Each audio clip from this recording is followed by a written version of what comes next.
phone call came on a Tuesday morning while I was standing in my kitchen making oatmeal. I remember that detail because it strikes me now as so ordinary. Oatmeal. A Tuesday. The kind of morning where nothing should happen. And then my cell phone buzzed on the counter, and I saw a number I didn't recognize. Area code 404, Atlanta. And something in my chest tightened before I even answered. My name is Audrey Whitfield. I'm 63 years old. I live alone in a 2-bedroom house in Savannah, Georgia, and for the last 11 years I have not spoken to my son. His name is Ethan. I want you to understand something before I go any further. I am not telling you this story because I want your sympathy. I have made my peace with most of it. Or at least, I have made a kind of peace, the kind that sits quietly in the corner of a room and doesn't cause trouble most days. What I want you to understand is how something like this happens. How a mother and a son can share the same blood, the same last name, the same memory of Saturday morning cartoons and burnt pancakes, and then one day become strangers. How a family can be dismantled so slowly, so carefully, that by the time you realize what's been done, the damage is already complete. That takes planning. It takes patience. And it takes someone who is very, very good at lying. I married my ex-husband, Gerald, when I was 24 years old. He was 31, handsome in the way that photographs lie. He looked dependable, solid, the kind of man you could build something with. His family was from old Georgia money, not the flashy kind, but the quiet kind, the kind that comes with a family name on a county courthouse and cousins who sit on bank boards. I was a school teacher from Macon. My father drove a city bus. My mother cleaned houses. Gerald's mother, a woman named Frances, made it clear from the first Sunday dinner that she considered her son's choice of wife a temporary lapse in judgment. She smiled when she said it. That was the thing about Frances. She always smiled. Ethan was born 2 years into the marriage. He was the most beautiful thing I had ever seen in my life. Dark eyes, serious face, a little furrow between his brows even as a newborn, like he was already thinking hard about something. I used to joke that he came out of the womb concerned about the state of the world. Gerald was a good father when he was present, which was less and less as the years went on. He traveled for work, he was in commercial real estate, and when he was home, he was distracted, distant. I told myself it was the pressure of providing. I told myself a lot of things in those years. What I didn't know, what I wouldn't find out until much later, was that Frances had been working on Ethan since he was old enough to understand words. Not with cruelty. Never with cruelty. Frances was too smart for that. She did it with little things. Offhand comments, quiet asides, the kind of thing a child absorbs without knowing it's being absorbed. She would take Ethan for the weekend. Gerald and I were grateful for the break. We were struggling. We thought it was kindness. And she would sit with my son in her big house on the marsh and she would talk to him. About family. About loyalty. About what it meant to be a Whitfield. And slowly, brick by brick, she built a wall between my son and me. I didn't see it happening. That is the thing I have to live with. I was right there, in the same house, and I didn't see it. Gerald and I separated when Ethan was 9. The divorce was final by the time he was 10. Gerald got the house. His family's lawyers made sure of that, and I got a settlement that looked reasonable until the legal fees ate most of it. And then I was living in a 1-bedroom apartment on the east side of Savannah with 2 suitcases, a box of books, and a part-time position as a substitute teacher because my full-time contract had not been renewed. I want to tell you about that apartment. I want to tell you because I think it matters, because I think it tells you something about what a person is capable of surviving.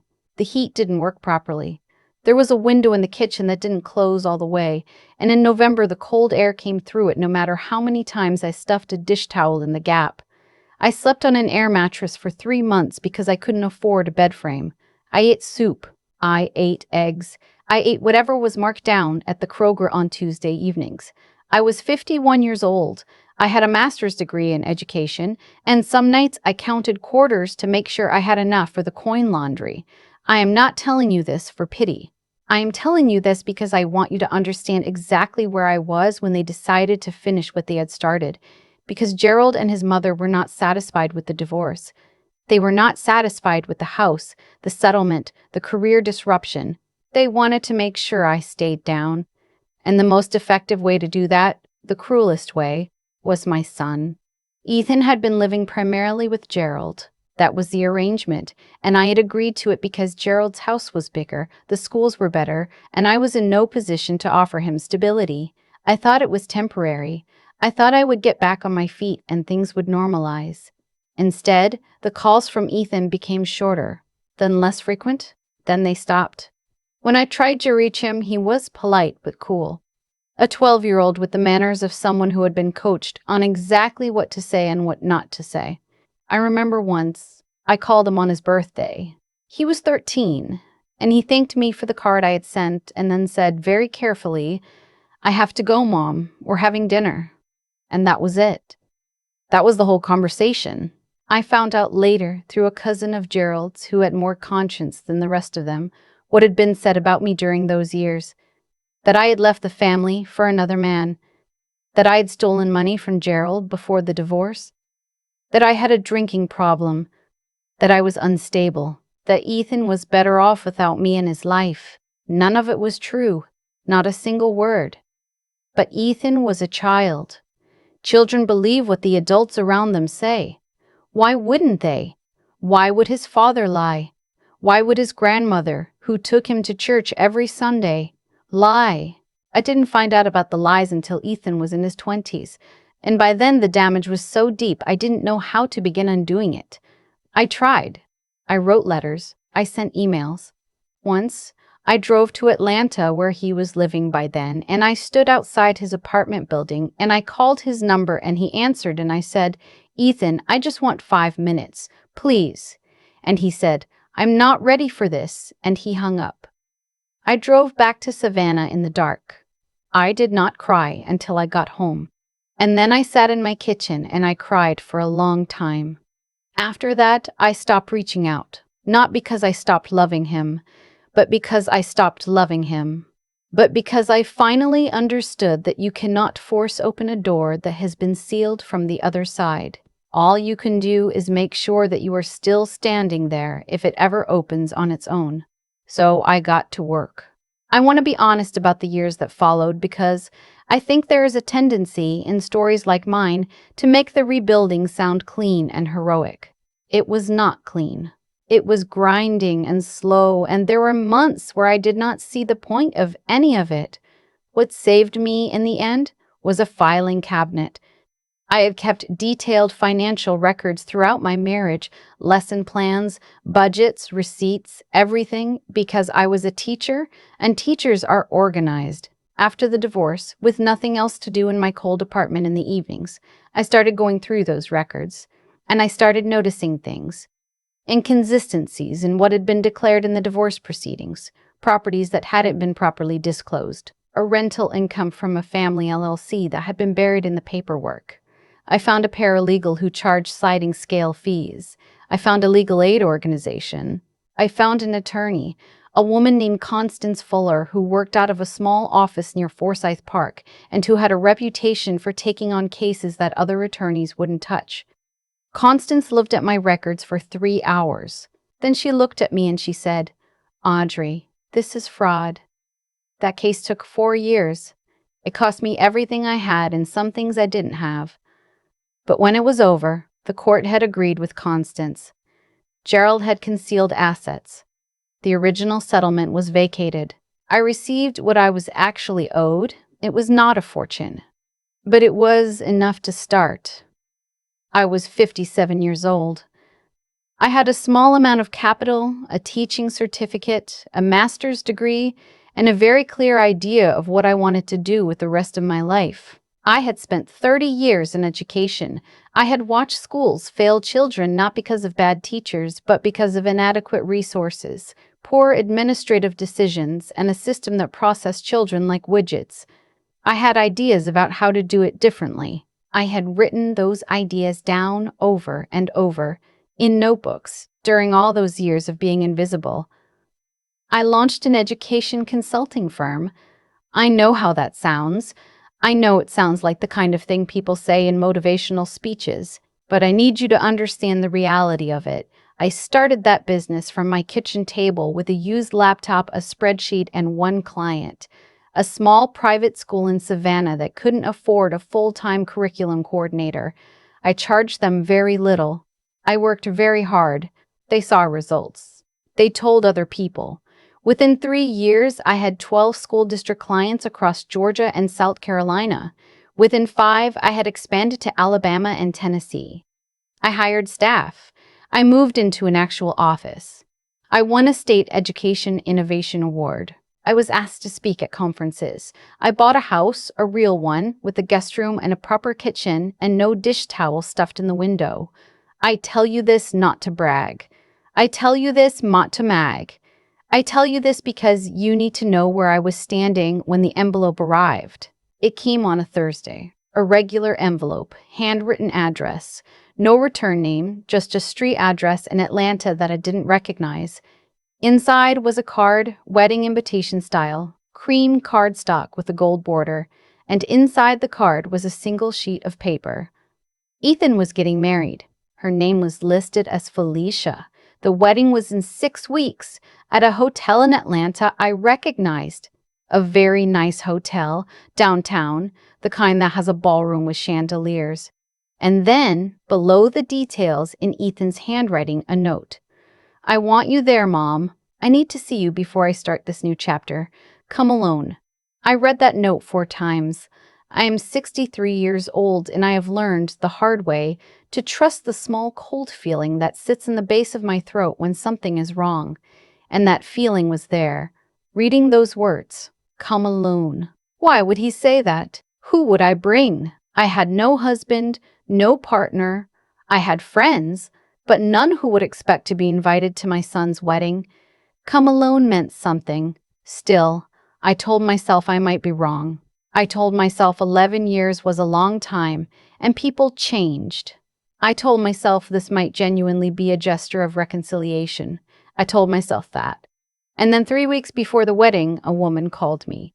Her name was Trisha. She was a cousin of Felicia's, apparently the fiancé, and she told me she was calling because she felt I deserved to know. What she told me was this. Ethan had told Felicia's family that his mother was going to come to the wedding, and he had said it in a particular way. He said it as a story about how far he had risen, from a mother who was, and here, Trisha hesitated before she quoted him. Nothing, honestly. She was nobody. She's been struggling her whole life. And how he had decided to invite her, just to let her see what she missed, what she couldn't give me, what I built without her. Trisha said she had heard him say these things at a family dinner. She said Felicia had laughed. Trisha said she had not laughed. I thanked her. I hung up. I sat very still for a long time. And then something happened inside me that I cannot fully explain. It wasn't anger, exactly. It was older than anger and quieter. It was something that had been waiting a very long time for the right moment. I picked up the phone and called my assistant. Clear my calendar for the 3rd weekend in September, I said, and call the car service. I want to tell you about the 6 weeks between that phone call and the wedding because I think it matters. Because it was not dramatic. It was not a revenge fantasy. It was just a woman making decisions. I had been invited to speak at an education leadership summit in Atlanta that same month, an event I had been scheduled to attend anyway. I called the organizers and asked if they would be willing to move my keynote address to the Saturday of that weekend. They were happy to accommodate. The summit was attended by school superintendents, state education officials, a deputy commissioner from the Georgia Department of Education, and representatives from 3 national education foundations. I had been working on that keynote for 4 months. It was about systemic change and what it actually takes. I knew it was good. I ordered a dress. Dark navy, elegant, the kind that cost more than a month's rent in that apartment, with the broken window. I did not do this to perform wealth. I did it because I was finally walking into a room on my own terms. I wanted to look like exactly what I was. The morning of the wedding, I was at the hotel by 10. Not for the wedding, for the summit. I gave my keynote address at 10:30 in the grand ballroom on the second floor of that same hotel. I spoke for 45 minutes. At the end, the deputy commissioner asked if I would be willing to consult on a statewide initiative. 3 superintendents asked for my card. 2 foundation representatives asked about partnership opportunities. The wedding reception was in the banquet hall on the ground floor. It started at 6. My car service, a black Cadillac Escalade, the kind with tinted windows, because the town car I usually used was booked, pulled up to the hotel entrance at 5:55. I stepped out. I was wearing the navy dress. I was carrying a small evening bag. I had my hair done that morning at a salon near Peachtree Street. I looked, if I am being honest, like someone important. Not because of the car or the dress, because when you have spent years becoming something, it eventually shows in the way you carry yourself. You cannot fake it, and you cannot lose it once it is yours. I walked into the banquet hall. I saw Ethan before he saw me. He was standing near the bar with 2 men I didn't recognize, laughing at something. My son, 42 years old, in a well-fitted suit. He looked like his father, around the jaw and the set of his shoulders, but his eyes, when he finally turned and saw me standing at the entrance, were mine. He went completely still. I watched the blood leave his face. The men he was talking to noticed. They looked toward the entrance. One of them said something to him and he didn't respond. He was staring at me and I was looking back at him, and the distance between us, maybe 30 feet of carpeted ballroom floor, felt like it had its own weather. I crossed the room. I did not rush. I have not rushed anywhere in years. When I reached him, I said, "Congratulations, Ethan." That was all. He opened his mouth and nothing came out. One of the men beside him, I assume a friend or a colleague, said, "Ethan, are you okay, man?" And Ethan made a small gesture with his hand that might have meant anything. I looked at my son and I saw what Trisha had told me was true. He had expected someone different. He had expected the woman from the apartment with the broken window, the woman who counted quarters, the woman he had built his whole story around, the story he had told himself and his fiancée and her family, the story that made him the hero because she was supposed to be nothing. That story required a certain version of me. I was not that version. I saw the moment he understood it. I watched it move across his face. Felicia found us about 3 minutes later. She was lovely, a tall woman in an off-white gown, genuinely beautiful, and she looked between Ethan and me with an expression that was trying very hard to be pleasant. She put her hand on Ethan's arm and he flinched slightly, which I don't think she noticed. I introduced myself. I congratulated her. I was gracious. I meant it. Later, at the cocktail hour, an older woman who turned out to be Felicia's mother found me at the corner of the room and asked me very carefully what I did for a living. When I told her, she recognized the firm's name. We had done a contract with the school district in DeKalb County the previous year, and she had a friend on that school board. She asked for my card. I gave it to her. I did not stay for the full reception. That was a deliberate decision. I had made my appearance and I did not intend to turn my son's wedding into something it was not. Whatever happens between Ethan and me, that day belonged to him and Felicia, and I was not there to take anything from anyone. What I was there to do was simply this: to exist, to be present, undeniably, as exactly who I am, not who he had described to his fiancée, not the woman from the story he had been telling, not the ghost of a failure he had carried around for 11 years. Me, Audrey Whitfield, 63 years old, CEO of a firm, Keynote speaker, the woman who rebuilt herself from a cold apartment and a filing cabinet and sheer stubbornness. I said goodbye to Felicia. I shook her hand. I did not say anything about the things Trisha had told me. That was not the moment. And honestly, I am not sure there will ever be a right moment for that conversation. Maybe Felicia will figure out on her own what kind of stories her husband tells about the people he decides don't matter. Maybe she won't. That is their marriage, and it is not mine to intrude upon. I did not say goodbye to Ethan. He was across the room when I left, and our eyes met for a moment, and I gave him a small nod, the kind you might give a person you know from somewhere, someone whose name you remember even though you haven't spoken in a long time. And then I walked out. My car was waiting. I got in. I leaned back against the seat. Outside, Atlanta moved past the tinted windows, the lights, the traffic, the ordinary Saturday evening of a city that did not know or care what had just happened in that ballroom. I did not feel triumphant.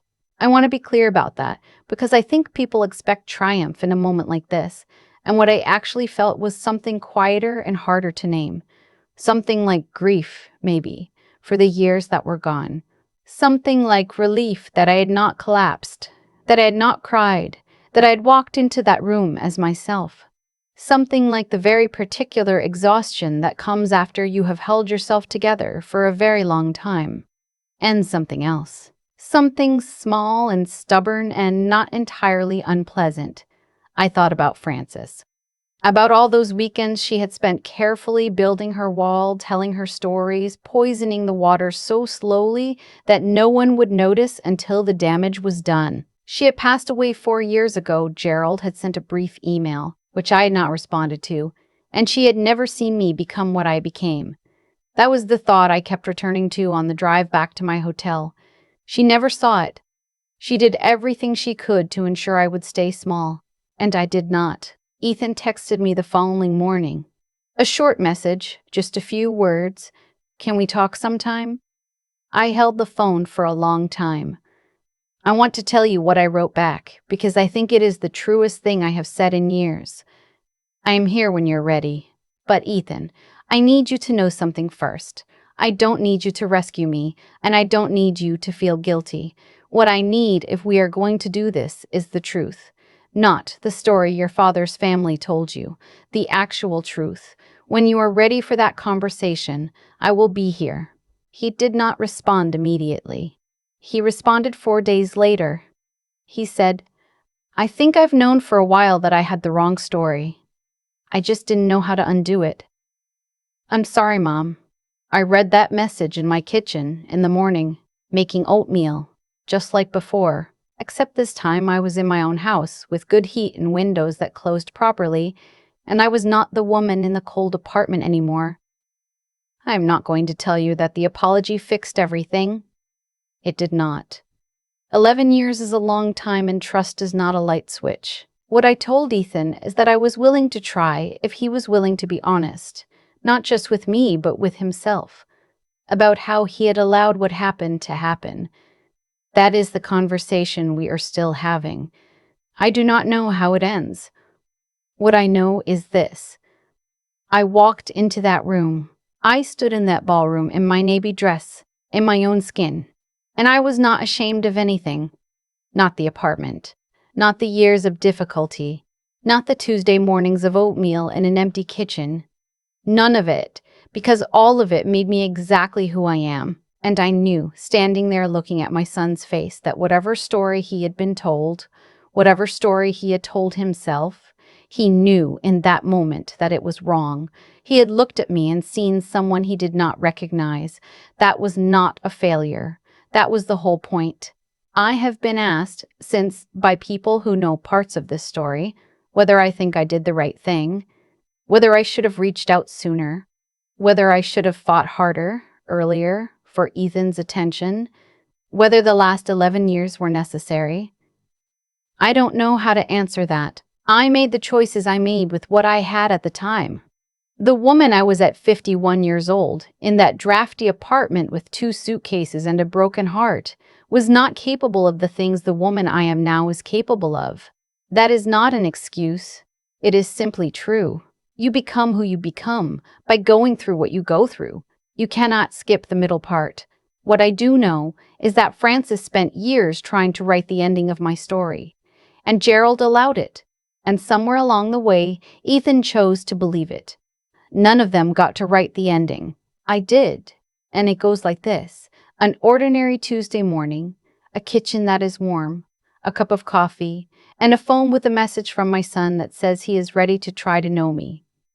That is not a perfect ending, but it is a true one. And for a woman who spent too many years being written out of her own life, the truth is more than enough. I have thought about this a lot since that night in Atlanta. Not the dress, not the car, not the look on Ethan's face, though I have thought about those things too. What I keep coming back to is something simpler, something that took me a long time to understand. The people who try to diminish you are not actually thinking about you. They are thinking about themselves. Gerald and Francis spent years constructing a version of me that made them feel justified in what they had done. The lies they told Ethan were not really about me. They were about their own need to be the heroes of a story where someone had to be the villain. I was convenient, I was available, and for a long time I was too exhausted and too broke to push back. That is the part nobody tells you about being wronged. It is not a single dramatic moment. It is a slow erosion. It happens in increments, a missed phone call, a cold shoulder, a child who answers in shorter and shorter sentences until one day the sentences stop altogether. By the time you realize the full shape of what has been done, you are already standing in the rubble. What I learned in that cold apartment with the dish towel in the window is that you have two choices when that happens. You can spend your energy trying to convince people who have already decided not to believe you, or you can put that same energy into becoming someone they cannot ignore. I chose the second thing, not because it was noble, because it was the only thing I had left. And here is what I know about that choice. After all these years, it is not revenge. It does not feel like revenge, not the way movies make it look. What it feels like is integrity. It feels like waking up every morning and deciding again to be the person you actually are instead of the person someone else decided you were. That decision, made enough times, in enough difficult mornings, becomes something solid. It becomes a foundation. And eventually, you build something on it. Ethan grew up being told a story about a woman who failed. He believed it because the people he trusted told it to him. That is not entirely his fault. Children are made by what they are fed, but he is not a child anymore. And at some point, I believe this. I have to believe this. The truth becomes available to anyone who is willing to look for it. The truth does not shout. It does not chase you down the street. It simply waits, quietly, for the moment when the story you have been told stops matching the evidence in front of your eyes. That is what happened when Ethan saw me walk into that ballroom. The story stopped matching. I am not a perfect person, and I have never claimed to be. I made mistakes in my marriage. I made mistakes as a mother. There were years when I was so consumed by my own survival that I did not fight hard enough for my relationship with my son, and I will carry that with me for the rest of my life. But I did not lie. I did not manipulate a child. I did not build a wall and then hand that child the bricks and teach him to be proud of it. What I built instead was myself, quietly, stubbornly, one decision at a time. That is available to anyone. Not the firm, not the keynote address, not the Cadillac out front. Those are just results, and results are not the point. The point is the decision to keep going when the story everyone else is telling about you says you should have stopped already. The point is integrity held in private, in rooms where no one is watching, when it would be so much easier to let yourself go. Francis never saw what I became. I think about that sometimes, and I feel something that is not quite satisfaction and not quite sadness. More like clarity. She spent years trying to write the ending of my story, and she did not live long enough to see it. The ending was always mine to write. It still is.